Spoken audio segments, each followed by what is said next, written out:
అందరికీ నమస్కారం.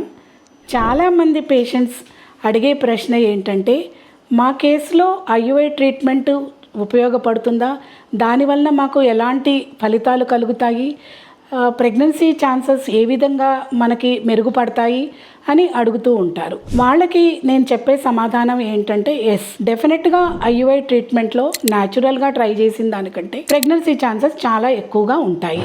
ఎలా అంటే, ఐయుఐ ప్రాసెస్లో మనం భర్త వీర్య కణాలను తీసుకుని ల్యాబ్లో ప్రాసెస్ చేస్తాము. ఈ ప్రాసెసింగ్ చేసే ప్రక్రియలో మంచి కాన్సన్ట్రేటెడ్ అండ్ స్ట్రెంగ్త్ ఉండే స్పర్మ్ని సెపరేట్ చేసి ఆ స్పర్మ్ని క్యాథెటర్ ద్వారా భార్య గర్భసంచిలో ఇంజెక్ట్ చేస్తాం. కాబట్టి డెఫినెట్గా pregnancy chances up to 15 to 20% వరకు ఒక్క సైకిల్కి ఉంటుంది. ఇది ఎవరికి ఎక్కువగా ఉపయోగపడుతుందంటే, అన్ఎక్స్ప్లెయిన్డ్ ఇన్ఫర్టిలిటీ ఉన్న వాళ్ళకి, సర్వైకల్ ఫ్యాక్టర్ ఇన్ఫర్టిలిటీలో మేల్ ఫ్యాక్టర్ అంటే మైల్డ్ మేల్ ఫ్యాక్టర్ ఇన్ఫర్టిలిటీలో సెక్షువల్ డిస్ఫంక్షన్ ఉన్నప్పుడు కూడా ఇది ఉపయోగపడుతుంది. మైల్డ్ ఎండోమెట్రియోసిస్ కేసెస్ ఇంకా PCOSలో కూడా ఐయుఐ ప్రాసెస్ అనేది చాలా ఉపయోగపడుతుంది.